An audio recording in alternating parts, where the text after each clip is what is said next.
ஷிரடி சாய்பாபா பக்தர்களின் அனுபவங்கள். ஷிரடி உலகின் புனித யாத்திரை தலங்களில் முக்கியமான ஒன்றாகும். உலகெங்கும் வாழும் பாபாவின் பக்தர்கள் அவரது அருளையும் ஆசிகளையும் பல்வேறு விதங்களில் பெற்று மகிழ்ந்திருக்கிறார்கள். கண்ணுக்கு புலப்படாத தெய்வீக சக்தியின் மூலம் பாபா பல முறைகள் தன் பக்தர்களுக்கு தக்க தருணத்தில் உதவியிருக்கிறார். பாபா ஒரு ஆன்மீக சக்தியாக தனது பக்தர்களுடன் எப்போதும் இருப்பதை பல அற்புத அனுபவங்கள் நமக்கு உணர்த்துகின்றன. பாபா பக்தர்களில் சிலரது அனுபவங்கள் இங்கு வழங்கப்படுகின்றன. பாபாவின் தெய்வீக சக்தியுடன் நாம் நேரடி தொடர்பு கொள்ள முடியும் என்று இவர்கள் உறுதி கூறுகிறார்கள். உங்களது முறையீட்டுக்கு பதில் உடனடியாக கிடைக்கிறது. குழந்தைகளது நலன் நாடி செய்யப்படும் பிரார்த்தனைகள் அற்புதமான முறையில் பலிக்கின்றன. பல பெற்றோர்கள் ஷீரடிக்கு வந்து தங்கள் வேண்டுதல்களை நிறைவேற்றி நன்றி செலுத்துகிறார்கள். எங்க மக கொலை பிரசவத்துல பிறந்தது எங்களுக்கு கவலையா இருந்தது. டாக்டருங்க அவ படிக்கிறது கஷ்டம்னு சொன்னாங்க. பாபாவோட அருளால இப்ப அவ நல்லபடியா இருக்கா. பாபாவுக்கு நேர்த்தி கடனை செலுத்ததான் நாங்க இப்ப வந்திருக்கோம். என் மக இங்கேதான் பிறந்தா. அவளுக்கு ஒரு 4 மாசம் ஆனப்ப உடம்பு ரொம்ப மோசமாயி 2 ஆபரேஷன்கள் செய்ய வேண்டி வந்துச்சு. அவளுக்கு குணமானா 1 வயசு ஆகிறதுக்குள்ள ஷிரடிக்கு கூட்டிகிட்டு வர்றதா வேண்டிக்கிட்டோம். அப்படியே கூட்டிக்கிட்டு வந்தோம். பாபாவுக்கு நன்றி. சாய்பாபா ஒரு உலக பொது கடவுள், எல்லா மதங்களுக்கும் பொதுவானவர். ஷிரடி சாய்பாபா உலகத்தோட தலை சிறந்த ஆன்மீக சக்திகளில் ஒருவர். அவர் தக்க சமயத்தில் கை கொடுப்பார். ஒரு நாளும் தன் பக்தர்களை அவர் கைவிட மாட்டார். பாபா தனது பக்தர்கள் மூலம் வாழ்கிறார், செயல்படுகிறார். சாய் சத் சரிதத்தை பாபா தனது கருவியாக இயங்கிய திரு தபோல்கர் மூலம் எழுதினார். பாபாவின் பக்தர்கள் எங்கிருந்தாலும் அவர்களுக்கு தக்க தருணத்தில் உதவிகள் கிடைத்துவிடும். அவர் தனது தெய்வீக கருத்துக்களை நாடு முழுவதும் பரப்ப முதலில் திரு நரசிம்ம சுவாமிக்கும் பின்னர் திரு ராதாகிருஷ்ண சுவாமிக்கும் தன்னை வெளிப்படுத்திக் கொண்ட விதம் தற்செயலானது அல்ல. அது ஒரு தெய்வத்தின் அழைப்பாக, அது ஒரு தெய்வீக அழைப்பாக அமைந்தது. எனக்கு ஏதோ அற்புத சக்தியால நிறைய பணம் கிடைச்சது. எனக்கு அது தேவையில்லை. ஒப்பற்ற மந்திரங்களை உலகுக்கு கொடுத்து ஸ்ரத்தா சபோரி மந்திரத்தை கொடுத்தாரு. மனுஷங்களிடையே சகோதரத்துவத்தை ஏற்படுத்தின பாபாவால தான் உலக அமைதிக்கு வழிவகுக்க முடியும். சாய் நாமம் ஜபம் நித்தியம் சாய் தியானம் கரோதி கர்மார்த்த கிரமமோக்ஷ. ஹூப்ளியைச் சேர்ந்த சாய் பக்தரான திரு ராதாகிருஷ்ணன் தான் பல வருடங்களுக்கு முன் கையில் காசின்றி சீரடிக்கு வந்தபோது பாபா தனக்கு அருளியதை நெகிழ்வுடன் நினைவு கூறுகிறார். நான் பல வருஷங்களுக்கு முன்னாடி ஷீரடிக்கு வந்தப்ப பாபா துவாரகமயி மசூதியில் இருந்தார். அவர் எல்லா முனிவர்களும் ஒண்ணுதான், எல்லாரும் ஒரே கடவுள்கிட்ட தான் கூட்டிட்டு போவாங்க. நல்லவனா இரு, நல்லதையே செய்யி. பல முதியவர்கள் தங்கள் வாழ்வின் சிக்கலான கட்டங்களில் பாபா தங்களுக்கு தரிசனம் தந்ததை நினைவு கூறுகிறார்கள். பாஸ்கர் ராவ் தொடர்ந்து கூறினார். பாபா 3 கட்டளைகளை இட்டார். நல்லதையே செய்யி, நல்லவனாயிரு, யார்கிட்டையும் அன்பு காட்ட முடியலைனாலும் வெறுக்காது. நான் பாபாவை பார்த்த உடனேயே அவர்கிட்ட என் மனசை பறி கொடுத்து அவரை பத்தின புத்தகத்தை நான் ஒரே மாசத்துல எழுதிட்டேன். அதை எப்படி எழுதின? பாபாவுக்கு தொண்டு புரிவதால் முதியோரும் உடல் பலவீனமானவர்களும் கூட சக்தியும் வலிமையும் அடைவது போல தோன்றுகிறது. குருவுக்கு என்னாலான தொண்டுகளை செய்ய வச்சு பாபா என்ன ஒரு கருவியா தேர்ந்தெடுத்தது எனக்கு ரொம்ப சந்தோஷமா இருக்கு. சாய்பாபாவோட தாரக மந்திரத்தை பரப்ப நாங்க அகண்ட சாய் நாம சப்த ட்ரஸ்ட் அப்படிங்கிற அறக்கட்டளையை ஆரம்பிச்சு அந்த தாரக மந்திரம் ஓம் சாய், ஸ்ரீ சாய், ஜெய் ஜெய் சாய்னு 24 மணி நேரம், 72 மணி நேரம், 108 மணி நேரம்னு தொடர்ந்து ஜபிக்கிறோம். எனக்கு 80 வயசு ஆகுது. இருந்தாலும் பாபா அவருக்கு தொண்டு செய்யறதுக்கு எனக்கு சக்தியும் ஆரோக்கியமும் கொடுத்திருக்காரு. சாய் மகராஜ் வாழ்க. 1953 வருஷத்திலிருந்து நான் ஆல் இந்தியா சாய் சமாஜ்ல இருந்துகிட்டு இருக்கேன். இதோட நிறுவனர் திரு நரசிம்ம சுவாமி 1936 இருந்து 56 வரைக்கும் இந்தியா முழுவதும் போய் பாபாவோட அறிவுரைகளை மக்களுக்கு எடுத்து சொன்னாரு. அவர் சொன்னதெல்லாம் நம்பிக்கை, பொறுமை, இதுதான். சர்தா சபூரி. என்ன பொறுத்த வரைக்கும் என் மூச்சு எல்லாம் பாபா பாபா பாபா. என் கல்லூரி நாட்கள்ல நான் படிச்சுக்கிட்டு இருக்கும் போதே நான் எந்நேரமும் பாபாவின் நினைவாவே இருக்கேன். எல்லாத்தையுமே பாபாவை நடத்தி வச்சிட்டு இருக்காரு. எனக்கு கிடைக்கிறது எல்லாமே அவரோட அருளால தான் கிடைக்குது. அவர் எந்நேரமும் எனக்கு வழிகாட்டுறாரு. என் வாழ்க்கையே இப்படித்தான் அமைஞ்சிருக்குன்னு நான் நினைக்கிறேன். பாபா என்ன வழி நடத்துறாரு. பாபா என் வாழ்க்கையில ஒளியேத்தி வச்சிருக்காரு. பாபா கருணை கடவுள். பக்தருக்கும் கடவுளுக்கும் இடையே இருக்கிற உறவு மிகவும் சூட்சமானது, தனித்தன்மையுடையது. என்னுடைய அனுபவங்கள் எல்லாத்தையுமே நான் இங்க சொல்ல முடியாது. ஆனா சாய் பக்தர்களுக்கு மிக விசித்திரமான அனுபவங்கள் நிகழ்றத பத்தி நான் கேள்விப்பட்டிருக்கேன். மிக விசித்திரமான அற்புதங்கள் நிகழ்றத பத்தி நான் கேள்விப்பட்டிருக்கேன். பாபாவோட மகிமைகளை வார்த்தைகளால சொல்ல முடியாது. பாபாவோட கோயில் கட்டுற வேலையில நான் வாழ்க்கையில என்னைக்காவது ஈடுபடணும்னு நினைச்சிருந்தேன். ஆனா அது எப்படி நடந்துச்சு, நடைமுறையில் அது எப்படி சாத்தியமாச்சுன்னு எனக்கே தெரியல. எல்லாம் பாபாவோட கருணையால தான் நடந்துச்சு. 4 மாசத்துல இந்த கோயில் உருவாயிடுச்சு. எல்லாம் பாபாவோட அருள் தான் இதை நடத்தியிருக்கும்னு நான் நிச்சயமா நம்புறேன். ஆங்காங்கு உருவாக்கப்பட்டுள்ள அழகிய கோயில்களால் பாபாவின் வழிபாடு சிறப்பாக நடைபெறுகிறது. இது அவரது இறையருளின் விளைவாகும். ஷிரடிக்கு வர்ற பக்தர்கள்ல 60-70% ஆந்திராவிலிருந்து வர்றாங்க. இங்கு பக்தர்கள் உலகத்தோட மூல முடுக்கில இருந்தெல்லாம் வர்றாங்க. எல்லா மதத்துக்காரங்களும் வழிபடுற பாபா அமரத்துவம் அடைந்த முனிவர். பாபா இன்னும் உயிரோடு தான் இருக்காரு. அந்த நம்பிக்கையில தான் பக்தர்கள் ஜாதி மதம் பார்க்காம அவரை தரிசிக்க ஷிரடிக்கு தொடர்ந்து வந்துகிட்டு இருக்காங்க. பாபா இன்னும் உயிரோட தான் இருக்காரு. பாபா ஒன்னும் மண்ணோட மண்ணாகிடல. அவர் இன்னும் நடமாடிட்டு இருக்காரு. 1948 தாஸ்கனுவை பார்த்தேன். கோயம்புத்தூர்ல நடந்த ஆல் இந்தியா சாய் பக்தர்கள் மாநாட்டுக்கு போனப்போ அவரை பார்த்தேன். வயசானவரா இருந்தாரு. சாய் சரணானந்தையும் பார்த்தேன். ரொம்ப எளிமையா இருந்தாரு. அவருக்கு பாபாவே நேரடியா தீட்சை கொடுத்தாரு. துறவி ஆயிட்டாரு. 50 வருஷங்களா என் குரு பாபாவோட அன்பு என்ன காத்திருக்கு. அவரோட அருள் என்ன காத்திருக்கு. அவரோட கருணை என்ன ஊக்குவிச்சிருக்கு. எங்களோட ஒவ்வொரு எண்ணத்திலையும் செயலிலையும் அவரு நிறைஞ்சி இருக்காரு. அவர் பெயரை பக்தியோட உச்சரிச்சா பல அற்புத அனுபவங்கள் ஏற்படும். பக்தியோடையும் உண்மையான மனதோடையும் அவரை வணங்கி வந்தா எல்லாவித நலன்களும் கிடைக்கும். 1942 பாபா என் வாழ்க்கையில வந்தாரு. அப்ப நான் என் பரீட்சை முடிவுகளை எதிர்பார்த்துக்கிட்டு இருந்தேன். திரு நரசிம்ம சுவாமி ஸ்ரீ சாய்பாபாவை கலியுக காமதேனு, கலியுக கற்பக விருட்சம், கலியுக அவதாரம்னு போற்றி பேசுனதை கேட்டேன். அவர் அப்படிப்பட்ட சக்திமானா இருந்தா அவர் என்ன முதல் வகுப்புல முதன்மையானவனா தேர்ச்சி பெற வைக்கணும்னு நான் வேண்டிக்கிட்டேன். என் வாழ்க்கையை தீர்மானிக்கிற பரீட்சை முடிவை எதிர்பார்த்துக்கிட்டு இருந்தேன். 10 நாள்ல ரிசல்ட் வந்துச்சு. முதல் வகுப்புல ஃபர்ஸ்ட் கிளாஸ்ல நான் பாஸ் ஆயிட்டேன். இந்த கோயில் கட்டின நிகழ்ச்சியிலையும் அது மாதிரி தான் அதிசயம் நடந்துச்சு.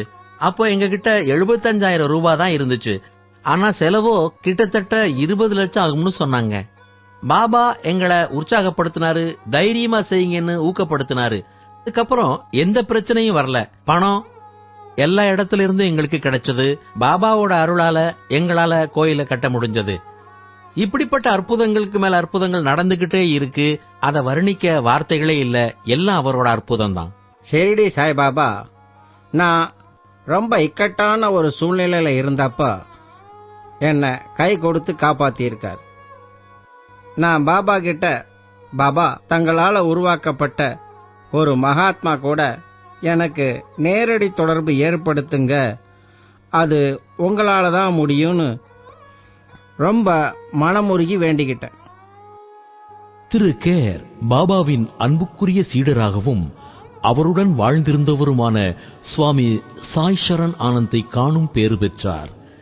இதன் விளைவாக பாபாவின் பிறப்பிடமாகிய பாத்ரியில் அவரது திருக்கோயில் உருவாயிற்று. பாபா தனது அன்பர்களை, பக்தர்களை ஒருங்கிணைத்து வழிநடத்தி தனது எண்ணங்களை நிறைவேற்றி ஆசி வழங்கும் முறைமை அற்புதமான ஒன்றாகும். எங்க வீட்டுல தினமும் பூஜை ஆரத்தியெல்லாம் நடக்கும். நாங்க குழந்தைகளா இருந்தப்போ இதுல விடாம பங்கெடுத்துக்குவோம். அப்போ அவரோட பெருமையை பத்தி எங்களுக்கு பெருசா எதுவும் தெரிஞ்சிருக்கல. இப்போ யோசிச்சு பார்க்கும்போது எங்க அப்பா எங்களுக்கு கொடுத்த பெரிய சொத்து அதுதான்னு புரியுது. அவர் எங்களுக்கு ஒரு ஒப்பற்ற குருவை கொடுத்திருக்காரு. எங்க குழந்தைகளுக்கு ரொம்ப சின்ன வயசுலயே ஷீரடிக்கு வர்ற அதிர்ஷ்டம் கிடைச்சிருக்கு. அவங்க எங்களை விட கொடுத்து வச்சவங்க. ஏன்னா சின்ன வயசுலயே ஷீரடிக்கு வந்து பாபாவை தரிசிக்கிறதுக்கும் அவரோட அன்பையும் அருளையும் அடையிற பாக்கியத்தையும் அவங்க அடைஞ்சிருக்காங்கன்னு நான் நிச்சயமா நம்புறேன். ஏன்னா பாபாவை சின்ன வயசுல ஷீரடிக்கு வந்து குழந்தைங்க தரிசிக்கிறது நிச்சயமா பாபா பல குடும்பங்களில் பரம்பரை பரம்பரையாக அவர்களது ஆன்மீக சொத்தாக விளங்குகிறார். பாபா இருக்கும்போது நாம எந்த துன்பங்களை பத்தியும் கவலைப்பட வேண்டிய அவசியமே இல்ல. எல்லாத்தையும் அவர் பார்த்துக்குவாரு. அவர் உங்களை தன்னோட பக்தரா ஏத்துக்கிட்டா அதுக்கப்புறம் உங்க வாழ்க்கையோட போக்கே அடியோட மாறி போயிரும். அதுக்கப்புறம் நீங்க யாரையும் புண்படுத்த மாட்டீங்க. எல்லார்கிட்டையும் அன்போடையும் நேர்மையாவும் நடந்துக்குவீங்க. நீங்க தெரியாம தப்பு வழியில போனா கூட பாபா உங்களை செல்லமா அதட்டி சரியான வழி கொண்டு வந்துருவாரு. சரியான வழியை காட்டுவாரு. ஷிரடி சாய்பாபா 50 வருஷங்களுக்கு முன்ன என் வாழ்க்கையில ஒளி விளக்கா வந்தாரு. எங்க அப்பா நாங்க சின்ன குழந்தைகளா இருந்தப்போ அவர் படத்தை வீட்டுக்கு கொண்டு வந்தாரு. பாபா கிட்ட உதவி கேட்கறதால என் மனசுக்கு அமைதியும் ஆறுதலும் கிடைக்குது. அவர் சொன்ன நம்பிக்கையும் பொறுமையும் கடைபிடிக்க வேண்டியது ரொம்ப ரொம்ப அவசியம். ஸ்ரத்தா சபூரி என்பது நம்ம நடைமுறை வாழ்க்கைக்கான செய்தி. வாழ்க்கைக்கு வழிகாட்டுதல தேடி அலையறவங்களுக்கு அது ஒரு அற்புதமான விடையை கொடுக்குது. நான் முழுமையா நம்புறேன். நான் பாபாவோட அற்புதங்களை முழுமையா நம்புறேன். நான் வேலைக்கு சேர்ந்த முதல் நாளே எங்க நிர்வாக அதிகாரி ஜெர்மானிய குழுவை சேர்ந்தவங்களுக்கு ஷீரடிய சுத்தி காட்டி சாய் சத் சரிதத்தை விளக்கும்படி என்கிட்ட சொன்னாரு. அப்போ எனக்கு அத பத்தி சாய் சத் சரிதத்தை பத்தி ஒண்ணுமே தெரியாது. என்ன செய்யறதுன்னு எனக்கு புரியல. உடனே நான் பாபாவை பார்க்கறதுக்காக பாபாவோட கோயிலுக்கு போய், பாபா நீங்க தான் என்ன காப்பாத்தணும்னு நான் வேண்டிக்கிட்டேன். ஷஹானே வேலைக்குச் சேர்ந்த உடனேயே முக்கியஸ்தர்கள் குழுவுக்கு அவர் பாபாவின் போதனைகளை விளக்கிச் சொல்ல வேண்டியிருந்தது. பாபாவின் அருளால் அவர் அந்த சவாலை வெற்றிகரமாகச் சந்தித்தார். பாபாவின் அருளாலும் கருணையினாலுமே இது நடந்தது என்று உறுதியாக நம்புகிறார். பாபாவே என் மூலமா பேசினாரு. சாய் சத் சரிதத்தோட எல்லா கதைகளையும் என் வாயாலேயே சொல்ல வச்சாரு. எல்லாம் அவரோட கருணை. ஒரு நாள் என்ன நடந்துச்சுன்னா, அன்னைக்கு நல்ல மழை. அப்ப பயங்கரமா மழை பெஞ்சுக்கிட்டு இருக்கும்போது சுமார் நடுராத்திரி 12:30 மணி இருக்கும். சில பேர் என் வீட்டு கதவை தட்டினாங்க. கதவை திறந்து பார்த்தா அவங்க யாருன்னே தெரியல. அவங்க உள்ள வந்து சொன்னாங்க, வெளியே பயங்கரமா மழை பெய்யுது, வெளிச்சம் இல்ல, அந்த கிராமத்துல எங்கேயும் விளக்கு கூட இல்ல, இருட்டாயி கூட எந்த. நள்ளிரவில் கொட்டும் மழையில் அவர் வீட்டுக் கதவு தட்டப்பட்டது. அங்கு வந்தவர்கள் மழைக்கு ஒதுங்க இடம் கேட்டார்கள். அந்த பக்தர்களுக்கு உணவளிக்க போதுமான மளிகை சாமான்கள் இல்லை. இருந்தாலும் அந்த அற்புத சக்தியால் உணவளிக்க முடியும் என்று உணர்ந்தார். ஆனா 20 நிமிஷத்துல அந்த 14 பேருக்கும் சாப்பாடு தயாராயிருச்சு. அவங்க போனதுக்கு அப்புறமும் சாப்பாட்டோட அளவு முதல்ல இருந்த மாதிரியே அப்படியே குறையாம இருந்துச்சு. அப்பதான் எனக்கு பாபா உணவு தயாரிக்க அவருதான் உதவி இருக்காருன்னு எனக்கு புரிய வந்துச்சு. அப்பதான் பாபாவோட சக்தியை பத்தி எனக்கு நல்லா புரிஞ்சது. பக்தர்கள் தீவிரமா விரும்புற பொருட்களை பாபா அவங்களுக்கு கிடைக்க வைக்கிறாரு. 1918 பாபா மறைவடைஞ்சப்போ அவருக்கு பக்கத்துல இருந்த லக்ஷ்மிபாய்க்கு பாபா 9 வெள்ளி நாணயங்களை கொடுத்ததா நான் கேள்விப்பட்டிருந்தேன். அந்த நேரத்துல நானும் லக்ஷ்மிபாய் பக்கத்துல இருந்திருந்தா பாபா எனக்கும் ஒரு நாணயமாவது கொடுத்திருப்பாருன்னு நான் நினைச்சுக்குவேன். பாபாவிடமிருந்து ஒரு வெள்ளி நாணயம் பரிசாகப் பெற விரும்பிய இவரது தீவிர ஆசையும் நிறைவேறியது. ஒரு நாள் முன்னாள் இந்திய ஜனாதிபதி கிட்ட இருந்து எனக்கு ஒரு தனிப்பட்ட நேரடியா வந்துச்சு ஒரு பாக்கெட். எனக்கு ரொம்ப ஆச்சரியமா இருந்துச்சு. நான் அதை திறந்து பார்த்தா அதுல நான் விரும்பின மாதிரியே 10 வெள்ளி நாணயங்கள் இருந்துச்சு. அந்த வெள்ளி நாணயங்களை பார்த்ததுமே எனக்கு ரொம்ப அதிர்ச்சியா இருந்துச்சு. இப்படி என்னோட நீண்ட நாள் ஆசை பாபா அருளால நிறைவேறுச்சு. எனக்கு தேவையானவர்களை நான் என்னிடம் ஈர்த்துக் கொள்வேன். அவர்கள் 7 சமுத்திரங்களுக்கு அப்பால் இருந்தாலும் அவர்களை நான் என்னிடம் கொண்டு வருவேன்னு பாபா சொல்லியிருக்கார். பாபாவோட அருளால தான் இன்னைக்கு நான் அவர் தர்பாரில் 4 வகை ஆரத்தி எடுத்து பஜனை பாடி சேவை பண்றேன். அவர் அருளால தான் நான் இன்னைக்கு பாடிட்டு இருக்கேன். இது எல்லாம் அவரோட ஆசீர்வாதத்துல தான் நடந்துகிட்டு இருக்கு. எல்லாம் பாபாவோட மகிமை. जब भी मुझको याद करोगे, जब भी मुझको याद करोगे मैं आऊंगा, जब भी मुझको याद करोगे मैं आऊंगा। शिरडी की समाधि में मेरे प्राण बसे हैं, शिरडी की समाधि में मेरे प्राण बसे हैं, शिरडी की समाधि में मेरे प्राण बसे हैं। இது சிறுடி சாய்பாபாவோட உண்மையான திருவுருவம். 1954 எங்க தாத்தா செஞ்சாரு. ஒரு சிற்பத்தை செதுக்கிறதுக்கு உருவத்தோட பக்கவாட்டு புகைப்படம் ரொம்ப முக்கியமானது. ஆனா இந்த சிலையை செதுக்கும் போது அது கிடைக்கவே இல்லை. என் தாத்தா முதல்ல களிமண்ணால ஒரு மாடல் செஞ்சாரு. அதுக்கப்புறம் அவருக்கு பாபாவோட முக அமைப்பை பத்தி நிறைய சந்தேகங்கள் ஏற்பட்டுச்சு. உடனே அவரு பாபா இந்த திருவுருவம் உலகத்திலேயே சிறந்ததா அமைய எனக்கு அருள் புரிங்க அப்படின்னு அவரு பாபா கிட்ட வேண்டி கேட்டுக்கிட்டாரு. ஒரு நாள் அவரு காலையில சீக்கிரமா எந்திரிச்சு 7 மணிக்கே அவரோட ஸ்டுடியோவை திறந்து லைட் சுவிட்ச போட போனப்போ அங்க ஒளி வெள்ளம் உள்ள இருக்கிறத பார்த்தாரு. அங்க அறைக்குள்ள பாபாவே எழுந்தொருளி இருந்தாரு. இந்த புனிதமான இடத்துலதான் பாபாவோட திருவுருவம் தெரிஞ்சது. என் தாத்தா பாபாவோட தெய்வீக திருமுகத்தை கண்ணார பார்த்தாரு. அவரோட சந்தேகங்கள் எல்லாம் பாபாவோட அருளால அடியோட தீர்ந்து போயிருச்சு. இந்த அனுபவத்தோட அடிப்படையில அவர் இந்த சிற்பத்தை செஞ்சாரு. கமிட்டி அங்கத்தினர்கள் இந்த சிற்பத்தை பார்த்த உடனே அவங்க அங்கீகாரம் கொடுத்துட்டாங்க. இதுதான் பாபாவோட மூல திருவுருவம். இந்த மாடல்ல தான் சமாதி கோயில்ல இருக்கிற சிலையும் செய்யப்பட்டிருக்கு. இந்த திருவுருவம் பிரதிஷ்டை செய்யப்பட்டப்ப இங்க பாபாவின் காலத்துல அவரோட வாழ்ந்த சுவாமி சாய் சரண் ஆனந்த், லட்சுமி பாயும் மற்றவங்களும் வந்திருந்தாங்க. அவங்க பாபா உயிரோட இருந்தப்போ அவர் கூடவே இருந்தவங்க. அவங்க என் தாத்தா வடிச்சிருந்த சிலைய பார்த்து அசந்து போயிட்டாங்க. அவங்க பாபாவே இந்த சிலை வடிவுல மீண்டும் வந்திருக்காரு அப்படின்னு சொல்லி ரொம்ப சந்தோஷப்பட்டாங்க. இந்த சிலைய செதுக்கும் போது இன்னொரு அற்புதமும் இங்க நிகழ்ந்துச்சு. இதன் ஒரு பக்கத்தை செதுக்கும் போது இன்னொரு பக்கத்துல இருந்து ஒரு வித்தியாசமான ஒலி கேட்டுச்சு. அந்த ஒலி இந்த பக்கம் இருந்து கேட்டுச்சு. அந்த பக்கத்துல இருந்த தேவையில்லாத ஒரு கல் துண்டு தானாவே பிளந்து கீழே விழுந்துருச்சு. பாபாவோட சுண்டு விரல் அழகா செதுக்குன மாதிரி செதையாம அப்படியே இருந்துச்சு. அது பெரிய ஆச்சரியம், பெரிய அதிசயம். பாபாவே தன் கையால ஒரு சிற்பி மாதிரி உளியை எடுத்துக்கிட்டு இந்த சிலைய செதுக்குன மாதிரி இருந்துச்சு. அது பெரிய அதிசயம்.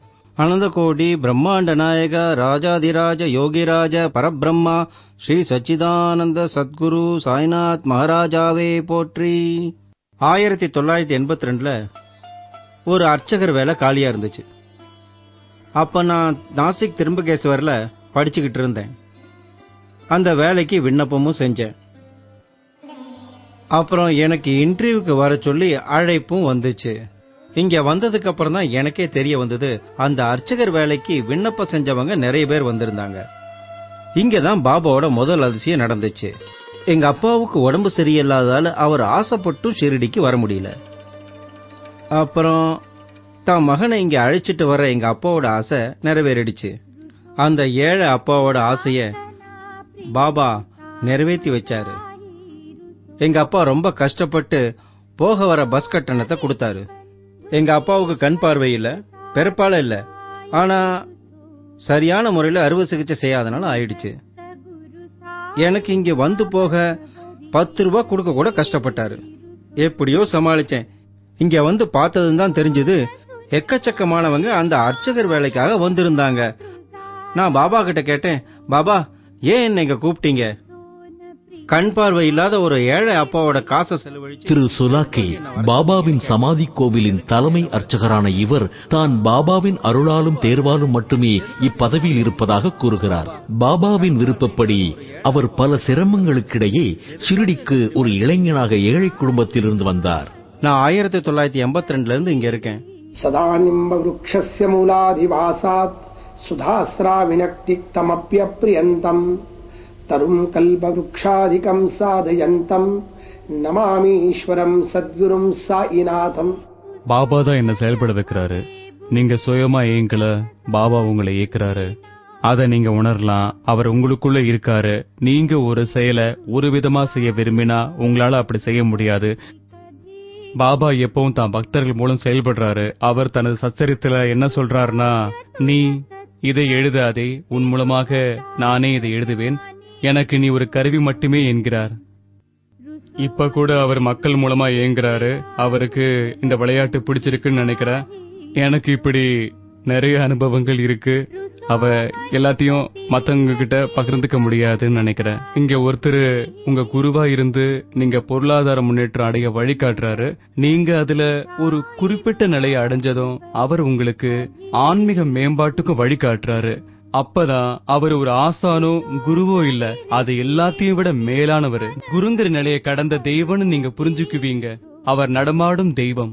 शिरडी सजाचे लागतील पाय टळतील अपाय सर्व त्यांचे माझ्या समाधीची पायरी चढेल दुःखही हरेल सर्व त्यांचे जरी हे शरीर गेलो मी टाकून तरी मी धावेन भक्तासासी नवसास माझी पावेल समाधी धरा दृढ बुद्धी माझ्या ठाई नित्य मी जिवंत जाना हेची सत्य नित्य घ्या प्रचित अनुभवे शरण मज आला आणि वाया गेला दाखवा दाखवा ऐसा कोणी माझा जो झाला काया वाचा मनी तयाचा मी ऋणी सर्व काळ साई म्हणे तोची तोची झाला धन्य झाला जो अनन्य माझ्या पायी.